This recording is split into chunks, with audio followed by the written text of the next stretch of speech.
ఏంటి మరి కేసీఆర్ సార్ అంటున్నాడ బీజేపీలోకి ఏం పని లేదు, పచ్చగా ఉన్న పాలమూరులో పచ్చగా ఉన్న వేముల గ్రామంలో చిచ్చు పెట్టడానికి మేము వస్తున్నామట. పచ్చగుందా అక్క? పచ్చగుందా? ఇలా నీళ్ళు ఇవ్వమంటే కేసీఆర్ సార్ ఎన్నికలప్పుడు ఏం చేసాడు, నేను ఎన్నికల్లో గెలిచినాక కుర్చేసుకొని కూర్చుంటాడు. ఆ కుర్చీకి కింద అంటు పెట్టుకున్నాడు, ఆ కుర్చీని ఇష్టపడతలేడు. కుర్చేసుకొని కూర్చుంటాను కేసీఆర్ ఇంటలేడు. ఇలా చెప్తే కేసీఆర్ సార్ కాళేశ్వరం ఎక్కడో ఉన్నది, కాళేశ్వరం నుంచి ఆయన ఫామ్ హౌస్ కు 200 కిలోమీటర్లు ఉంటుంది దాదాపు. కాళేశ్వరం నుంచి ఆయన ఫామ్ హౌస్ కు నీళ్లు పోసుకోవడానికి 1,00,000 కోట్లు ఖర్చు పెట్టినాక 1,00,000 కోట్లు. కాళేశ్వరం ద్వారా తెలంగాణ రాష్ట్రాన్ని సస్యల సామాన్లు చేస్తానని రాష్ట్ర ముఖ్యమంత్రి.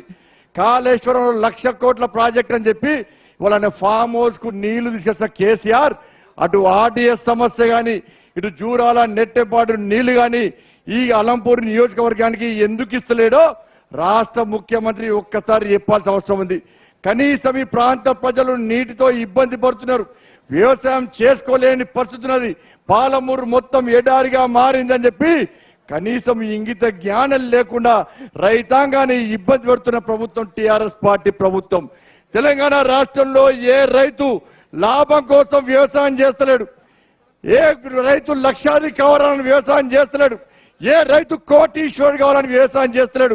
హాయ్ ఫ్రెండ్స్, మా టుడే టుమారో యూట్యూబ్ ఛానల్ చూస్తున్నందుకు చాలా థ్యాంక్స్. మరిన్ని లేటెస్ట్ వీడియోస్ కోసం వెంటనే సబ్స్క్రైబ్ చేయండి. అలాగే ఈ బెల్ ని కూడా రింగ్ చేసేయండి. మా నోటిఫికేషన్స్ అన్ని మీ మొబైల్లో వస్తాయి. అలాగే మా వీడియోస్ మీకు నచ్చితే లైక్ చేయండి, షేర్ చేయండి, నచ్చకపోతే కామెంట్ చేయండి.